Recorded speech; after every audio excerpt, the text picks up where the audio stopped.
Cierto, no, el sábado pasado tuvimos un problema, perdón que nadie te avisó, tuvimos un problemita, pero este sábado segura, así que yo me encargo, no te preocupes. Dale, listo, son un montón de libros y después es algo de ropa, que es talle XL, quizás te puede servir. Bueno, gracias. Esta es la voz de Laura Leguizamón, una mujer argentina que aparentemente tenía una vida de ensueño junto a su esposo y sus dos hijos adolescentes. Sin embargo, tras esa conversación tranquila y el tono alegre con que se dirigía a su profesor de inglés, se escondía una lucha silenciosa contra una terrible enfermedad. Quédate hasta el final de este video para que conozcas los detalles de una tragedia sin precedentes que puso fin a la tranquilidad del barrio Villa Crespo en la capital de Argentina, y la historia detrás del caso que conmocionó al país y dejó al descubierto el drama de los trastornos psicológicos sin el adecuado diagnóstico y atención. El caso de Laura Leguizamón. Todos los días convivimos con la maldad. Somos testigos de la parte más oscura del comportamiento humano. El sufrimiento provocado por un individuo a otros es algo latente en nuestra sociedad. En Investigadores Criminales nos adentraremos en ese lado oscuro de la humanidad. Traeremos a la pantalla los más perversos crímenes y trataremos de entrar en la mente de esos seres que cometen los más terribles actos. Yo soy León y el día de hoy te traigo otro caso más. Laura Fernanda Leguizamón nació el 2 de septiembre de 1974 en Lanús, en la provincia de Buenos Aires, Argentina. Aunque la información sobre sus primeros años de vida y su entorno familiar es muy escasa, se sabe que creció en su ciudad natal junto a sus padres y sus hermanas mayores, Karina y Nora. Gran parte de lo que se conoce de Laura es a través de sus redes sociales, donde llegó a acumular más de 2.000 seguidores y se mantenía muy activa con cerca de 2.500 publicaciones. En ellas, compartía con frecuencia aspectos de su vida diaria, sus viajes y paseos con la familia y momentos con sus amigas más cercanas. De acuerdo con posteriores reportes, Laura fue desde muy joven una mujer trabajadora. Aunque se desempeñaba principalmente como comerciante, se sabe que a sus 20 años ingresó como empleada de una empresa en la que permanecería durante las siguientes 3 décadas. Quienes la conocieron la describieron como una mujer alegre, amigable, generosa y muy unida a su familia. Era una viajera incansable y amante de los deportes.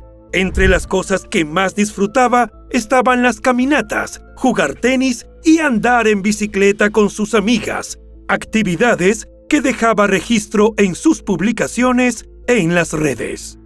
La agitada vida de Laura dio un giro cuando conoció al hombre con el que concretaría su sueño de casarse y formar su propia familia, Bernardo Adrián Seltzer, a quienes todos llamaban por su segundo nombre, tal como nos referiremos a él en este video.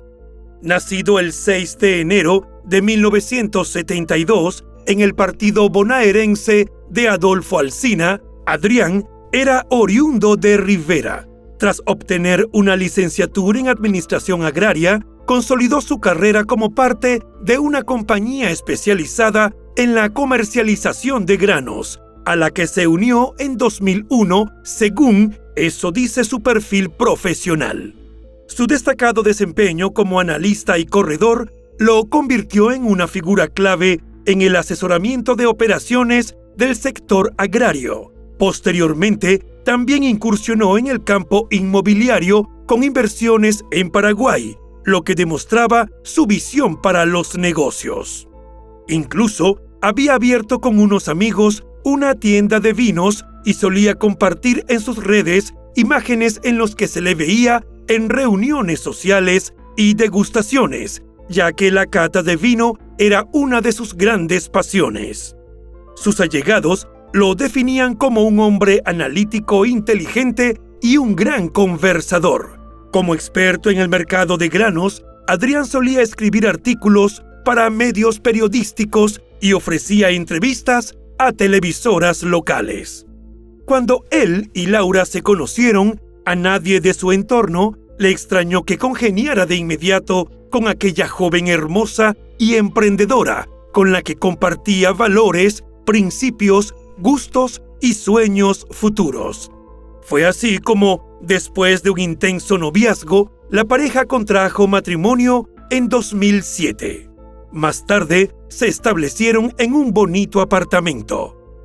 En 2009, su felicidad se vio completada con la llegada de su primogénito, un niño al que llamaron Ian, y 3 años después le dieron la bienvenida al menor, Ivo. Aunque no eran una familia adinerada, su nivel de ingresos les permitió tener un estilo de vida holgado, con vacaciones anuales e inscribiendo a sus hijos en uno de los mejores colegios de la zona. A los ojos de todos, era la familia perfecta y gracias a su trato cordial y amabilidad, eran muy apreciados en la comunidad. A Laura y Adrián los tenían por excelentes padres y buenos vecinos. Siempre los veían juntos, alegres y muy cariñosos, mientras que Ian e Ivo los consideraban unos chicos dulces y muy bien educados. Desde pequeños mostraron inclinación hacia la música, especialmente el rock, por lo que aprendieron a tocar guitarra. En la escuela se ganaron el cariño de sus maestros y compañeros y ocasionalmente sus amigos los visitaban en su casa, donde eran atendidos con esmero por Laura, quien se mostraba como una madre dedicada y afectuosa. Y es que el apego de Laura a su familia no solo era reconocido por sus familiares, amigos y vecinos, sino que también era evidente en sus redes sociales, donde compartía múltiples imágenes junto a su esposo e hijos. Durante 2024, Laura publicó fotos de diversos viajes, como los que hicieron a Mar del Plata o a Purmamarca, en Jujuy, Argentina.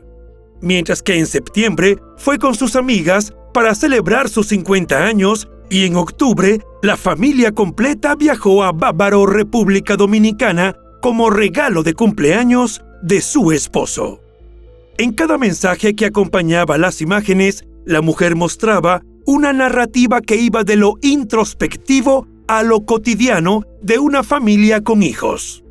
En diciembre de ese mismo año, Ivo finalizó la primaria y Laura no dejó pasar la oportunidad para publicar fotos del acto en sus redes, mostrando el orgullo familiar por ese logro. En enero de 2025, celebraron el cumpleaños 53 de Adrián con una escapada a Colonia en Uruguay. Como era de esperarse, Laura reseñó el momento en sus cuentas, donde mencionó que era la primera vez que visitaban el país con sus hijos. Pero las cosas no eran tan perfectas como se veían. Algunas señales comenzaron a asomar en las redes sociales de Laura, como la publicación que hizo el 27 de febrero, la cual, además de estar repleta de emojis, no tenía separación entre las oraciones. Al día siguiente, 1 de marzo, fue su última publicación en la que compartió imágenes de lo que llamó un viaje express a Mar del Plata, junto a sus hijos y sus padres, previo al comienzo de clases. Sin embargo, en ese momento, algunas de las expresiones escritas por la mujer que pudieran sugerir cierto grado de cansancio por su esposo e hijos pasaron desapercibidas para sus seguidores, quienes respondieron a sus posteos con felicitaciones y comentarios positivos. Así las cosas, la vida de los Seltzer, Leguizamón, transcurría sin contratiempos o conflictos aparentes. En lo cotidiano, Laura tenía la ayuda de una empleada doméstica que acudía al apartamento 3 días a la semana, los lunes, miércoles y viernes, para hacer la limpieza en el horario comprendido entre las 2 de la tarde y las 10 de la noche. La mujer, llamada Lucía Alejandra López, era vecina de los padres de Laura, por lo que se conocían de toda la vida y había la suficiente confianza como para que le dejaran una llave de repuesto para entrar al apartamento. El miércoles 21 de mayo de 2025, Lucía llegó a la residencia familiar alrededor de la 1:30 de la tarde para cumplir su jornada. Cuando llamó a la puerta y no obtuvo respuesta, decidió utilizar los duplicados de las llaves que le habían dado para ingresar. Lo primero que notó fue que la cerradura tenía el cerrojo pasado, por lo que pensó que probablemente no había nadie en casa. Sin darle mayor importancia, Lucía pudo destrabar la cerradura para entrar, sin imaginar el horror que le aguardaba detrás de aquella puerta. La mujer no pudo evitar que un grito desgarrador saliera de su garganta cuando vio el cuerpo inerte de Ian Seltzer, de 15 años, tendido cerca del comedor, cerca de la salida, en medio de una escena terrible. Aterrada, corrió a casa de unos vecinos y desde allí llamó a las autoridades para informar sobre lo que había visto, sin sospechar que dentro del apartamento de los Seltzer Leguizamón el escenario era mucho peor de lo que esperaba. Enseguida, llegaron a la residencia agentes de la policía de la ciudad atendiendo al reporte de un adolescente inconsciente. Cuando ingresaron, hallaron el cuerpo de Ian, en tanto que su hermano menor, Ivo Seltzer, de 12 años, yacía en el piso de una de las habitaciones. En el dormitorio principal, tendido sobre la cama, estaba el padre Bernardo Adrián Seltzer, de 53 años, mientras que a su esposa y madre de los menores, Laura Leguizamón, de 50, la hallaron en el baño, recostada sobre el inodoro. Ninguno respondía a los llamados de los agentes y todos presentaban heridas por arma blanca. Cuando el personal del Servicio de Atención Médica de Emergencia llegó a la escena, se confirmó el deceso de los 4 miembros de la familia. Entonces se dio aviso a una Fiscalía Nacional en lo Criminal y Correccional que junto a la División de Homicidios de la Policía de la Ciudad y a la Policía Científica comenzaron a investigar el caso como un triple crimen intrafamiliar seguido de muerte autoinfligida. Entretanto, Lucía se había comunicado con los padres de Laura para decirles que algo le había pasado a Ian y pedirles que se trasladaran lo antes posible a Villa Crespo. Sin tiempo que perder, la pareja tomó un auto y salió de Lanús, no sin antes comunicarse con Nora, quien vivía relativamente cerca de su hermana, para que se adelantara mientras ellos llegaban. Cuando Nora llegó al edificio, se sorprendió al encontrarse con el lugar acordonado por la policía y varias unidades de emergencia estacionadas al frente. Además, estaba rodeado de personas, incluidos reporteros de medios locales que llegaron al enterarse de lo ocurrido. Pronto el deceso de una familia completa en circunstancias misteriosas se convirtió en noticia nacional e internacional. Mientras Lucía, la encargada del edificio, y algunos vecinos eran interrogados por los agentes, peritos en criminalística procesaban la escena para tratar de esclarecer los hechos. Lo primero que notaron fue que no había signos de entradas violentadas, que la residencia estaba en orden y no parecía faltar nada de valor. Esto, aunado a que en la habitación donde estaba el padre encontraron un instrumento filoso de cocina, los llevó a presumir inicialmente que Adrián atacó fatalmente a su esposa e hijos y luego se quitó la vida. Sin embargo, con el transcurrir de las horas y tras los primeros análisis forenses, la historia dio un giro inesperado cuando las sospechas comenzaron a recaer sobre Laura Leguizamón, de 50 años de edad. Entre los elementos que llevaron a las autoridades a pensar en ella como posible autora del atroz crimen estaba el hecho de que la mujer tenía cortes en las muñecas y heridas en el pecho, una muy cerca de la otra, lo que correspondía a lesiones autoinfligidas. Además, lo primero que le dijo Nora a los oficiales cuando llegó a la escena fue que su hermana lo había hecho, ya que tenía antecedentes psiquiátricos. De igual modo, mientras analizaban la escena, encontraron en la cocina una perturbadora carta escrita a mano que los llevó a considerar un escenario mucho más complejo, el de una madre que atravesaba una enfermedad mental y en un momento de crisis atacó a su familia y luego se autolesionó. Este nuevo giro en la trama conmocionó aún más a la comunidad, donde a la mayoría le costaba creer que aquella mujer amable y alegre hubiera sido capaz de quitarle la vida a su esposo y a sus propios hijos.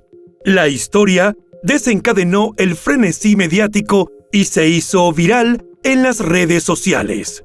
Fue tal el interés que despertó el caso que el público se enteró antes que la familia de lo ocurrido dentro del apartamento. Ante la magnitud de la tragedia, la incredulidad era el común denominador entre quienes conocían a la familia. Asimismo, las manifestaciones de dolor y las condolencias no se hicieron esperar. Entretanto, la División de Homicidios y la Policía Científica trabajaban intensamente para determinar qué había ocurrido en el interior de la residencia. En la escena recolectaron muestras hemáticas que les permitieron reconstruir la secuencia de los hechos. La primera víctima habría sido Adrián, quien fue atacado mientras dormía boca arriba. Luego, fue el turno del hijo mayor, Ian, quien fue herido en su cama, pero intentó huir y llegó al comedor, donde fue rematado. Después, Laura habría ido por Ivo, quien dormía en la parte superior de la cama tipo litera. El chico de 12 años intentó defenderse de su madre, pero no hubo nada que pudiera hacer para poder salvarse. Tras acabar con su familia, sospechan que Laura habría escrito la carta que dejó en la cocina, ya que el papel tenía en el centro 2 manchas hemáticas. Posteriormente, se recostó al lado de su esposo y se habría autolesionado con un objeto cortante, pero luego, por razones que se desconocen, se arrastró hasta el baño donde falleció. Los investigadores recuperaron en la escena 2 objetos filosos de la cocina, uno de mango metálico y otro de madera, presuntamente utilizados durante el ataque. También encontraron medicamentos para tratar enfermedades psiquiátricas como la depresión, antipsicóticos para pacientes con distintos trastornos y somníferos. La investigación se centró entonces en descubrir la patología que sufría Laura y en analizar el contenido de la carta para entender sus motivaciones. Para confirmar que fue escrita por ella, recolectaron los cuadernos escolares de Ian e Ivo y algunos formularios para entes públicos llenados a mano con el fin de comparar la letra. Los 4 cuerpos fueron trasladados a la morgue del Cuerpo Médico Forense del Poder Judicial de la Nación, donde se realizaron las autopsias correspondientes para determinar las causas y momentos de los decesos, así como para recopilar más pruebas. El informe preliminar reveló que Adrián tenía 3 heridas punzocortantes en el pecho, mientras que los hijos presentaban más lesiones, entre 10 y 12, la mayoría en el tórax y la espalda, y otras defensivas. Por su parte, Laura tenía 2 heridas en el pecho a la altura del corazón, así como cortes en las muñecas, en una rodilla y el rostro, además de una uña clavada en el cuello, posiblemente de uno de los niños cuando luchaba por su vida. La mujer no presentaba lesiones defensivas y en sus manos hallaron cabellos mezclados con pelusa que posiblemente se le adhirieron del piso mientras se arrastraba al baño gravemente herida. De acuerdo con los reportes, entre la noche del viernes 23 y el sábado 24 de mayo se llevaron a cabo los funerales de los 4 integrantes de la familia Seltzer Leguizamón, pero de forma separada. Algunas fuentes indicaron que la familia de Adrián organizó su despedida junto a sus hijos Ivo e Ian, mientras que Nora se encargó de los actos fúnebres para darle el último adiós a su hermana menor. No obstante, según declaraciones posteriores, el velorio estuvo acompañado por las 2 familias, tanto los Seltzer como los Leguizamón. Posteriormente, los 4 fueron sepultados en el cementerio Jardín de Paz, Laura con uno de sus hijos y Adrián con el otro. Mientras la investigación avanzaba, la prensa y los internautas comenzaron a escudriñar en cada aspecto de la vida de Laura y de su familia en busca de algún indicio que indicara el por qué algo así podría haber ocurrido. Fue así como se difundieron muchas de las publicaciones en redes sociales en las que se mostraban como una familia unida y feliz, lo que contrastaba con los posteos de sus últimos viajes, los cuales, como ya mencionamos, después de la tragedia, adquirieron otro significado. De igual modo, mientras que la imagen que se iba formando la gente de Laura era el de una mujer con problemas de salud mental que en medio de un episodio violento acabó con toda su familia, por otro lado emergía la figura de Adrián como un esposo abnegado y un padre de familia ejemplar. Las redes y los medios se hicieron eco de un video grabado durante su intervención en un congreso celebrado en 2017, en donde, mientras mostraba una foto familiar, Adrián habló con emoción sobre su esposa e hijos, a quienes definió como uno de los bienes más preciados de su vida. Al final de la grabación, reflexionó sobre la importancia de cuidar lo que uno ama y evitar errores que pudieran dañar esa armonía, afirmando que no quería perder nunca a su familia. Estas palabras, que en su momento pasaron desapercibidas, resonaron de forma trágica. Entonces empecé a pensar en qué era de mi vida y los riesgos. Iban a decir, ¿qué me está poniendo este tipo acá? Bueno, voy a ponerle mis cosas valiosas. Esta es una foto de mi familia. Tengo 2 hijos hermosos, una esposa amorosa, fantástica. Agradezco muchísimo la vida tenerla, haberla encontrado. Entonces, ¿qué hago con mi esposa, con mi familia, que es uno de los bienes más preciados que tengo? Esto que he logrado formar, me comporto como hay que hacerlo para que no me suceda a mí lo que le sucede quizás a la gente de la farándula. Para desentrañar el misterio de la cadena de sucesos que condujeron a los terribles eventos de esa mañana, no solo serían de vital importancia el análisis forense de los cuerpos y los testimonios, sino la hoja tamaño oficio manchada con sangre, escrita por la presunta asesina. En el texto escrito, de forma fragmentada, en sentido horizontal, con letras de distintos tamaños y estilos, destacaban frases como «íbamos a la calle», «con lo que íbamos a pasar», «todo mal, muy perverso», «les arruinaba la vida», «fue mucho», «los amo», «lo siento». Según el expediente, el estilo y el trazo tembloroso indicarían que Laura no estaba en sus cabales al momento de escribir la nota.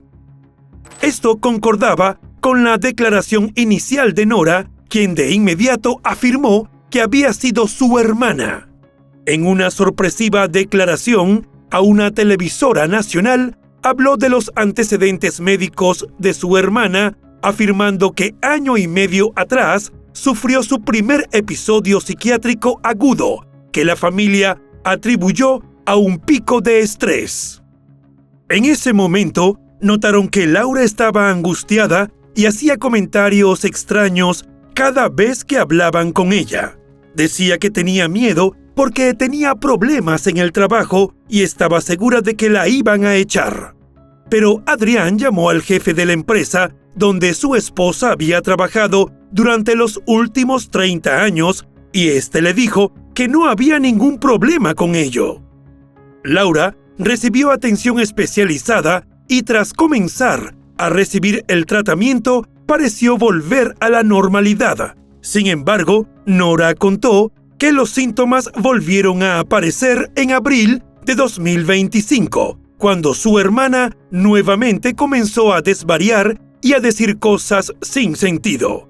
Pensaba que iba a perder el trabajo o que podía ir presa. Nora pensaba que era probable que Laura hubiese abandonado el tratamiento y lo mismo pensaba Lucía, la empleada doméstica, quien declaró que desde hacía unas semanas la mujer actuaba de forma distinta a lo habitual. Según dijo, Laura le prohibió encender la aspiradora, alegando que el ruido la molestaba.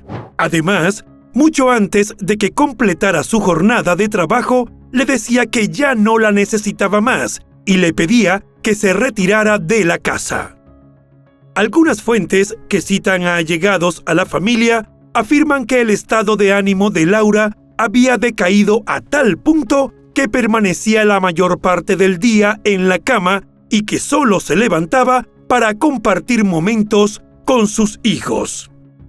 Debido a esa situación, Adrián había decidido trabajar de forma remota para estar con ella en casa, acompañarla y atenderla. Una psiquiatra amiga de la familia, que no pudo atenderla debido al vínculo que existía con ella, les recomendó llevarla a terapia. Los seres queridos de Laura habían puesto sus esperanzas en un tratamiento con un equipo interdisciplinario de psicólogos y psiquiatras en un reconocido hospital. Tenían turno para la consulta en junio, pero lastimosamente la tragedia ocurrió antes.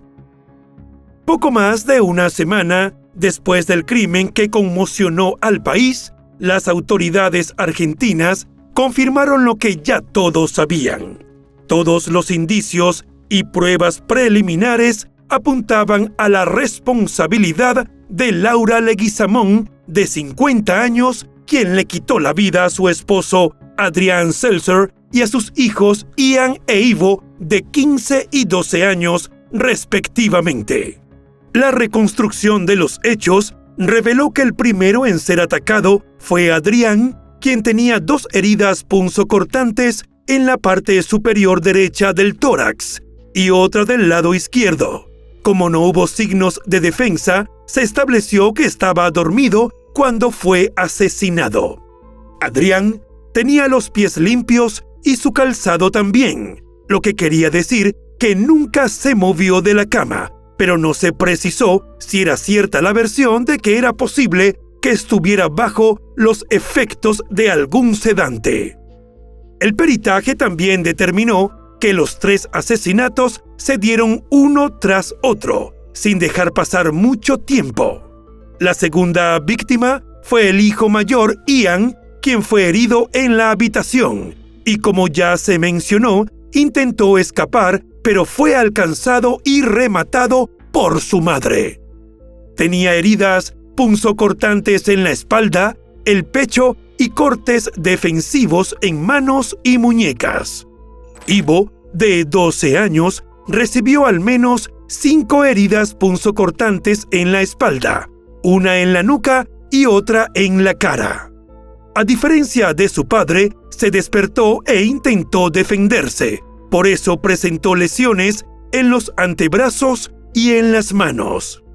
Fue errónea la versión inicial, reseñada por algunos medios, de que su cuerpo fue hallado en el pasillo, pues lo encontraron en el piso de la habitación. Asimismo, se informó que los expertos que analizaron la carta encontrada en la escena concluyeron que Laura la escribió entre la noche del 20 y la madrugada del 21 de mayo de 2025. En cuanto a las armas homicidas, las autoridades determinaron que la mujer utilizó los dos objetos filosos de cocina recuperados por la policía durante el peritaje en la escena del crimen. El primero, de mango metálico, hallado sobre la cama matrimonial, fue usado en el ataque a Adrian Seltzer, en tanto que Ian e Ivo fueron ultimados con arma mango de madera, la cual tenía mayor cantidad de restos hemáticos y fue encontrada del lado de la cama donde dormía Laura. Las características del ataque, principalmente por la violencia y el ensañamiento contra las víctimas, sumado a las incoherencias escritas de la carta, dieron lugar a la hipótesis de que el triple asesinato y el deceso autoinfligido de la homicida fueron el resultado de un episodio psicótico posiblemente vinculado a una crisis emocional no detectada. Esto porque, según las autoridades, la familia no tenía denuncias previas por violencia doméstica ni se había reportado actividad sospechosa en el entorno. Para el momento de la publicación de este video, en junio de 2025, la justicia argentina seguía investigando los detalles para determinar las circunstancias exactas que rodearon esta tragedia que enlutó a dos familias y conmovió a todo el país. El foco principal continúa puesto sobre la salud mental de Laura y si en realidad se trató de un brote psicótico. Lo cierto es que el caso de Laura Leguizamón expuso con crudeza las consecuencias del abandono del tratamiento de salud mental y la necesidad urgente de implementar políticas de prevención y acompañamiento familiar. Según la prensa argentina, en el país existen miles de personas que luchan a diario contra trastornos psicológicos sin acceso adecuado a atención, contención o diagnóstico. Ahora que conoces los detalles de esta dramática historia, ¿qué piensas? ¿Fue una desgracia que pudo prevenirse? Déjanos tu opinión en los comentarios. Y bueno, querida audiencia, hasta aquí una investigación más. ¿Qué opinan del caso de hoy? Nos gustaría mucho leer sus comentarios, ya que su opinión sobre los casos es muy importante para nosotros. Recuerden siempre hacerlo con el máximo respeto posible, tanto para la víctima como para los demás espectadores y nosotros que los estamos leyendo. Antes de irte, deja tu me gusta y suscríbete si aún no lo estás. Tampoco te olvides de compartir este video si crees que a alguien que conoces le puede interesar. Nos vemos hasta otra investigación criminal. Adiós.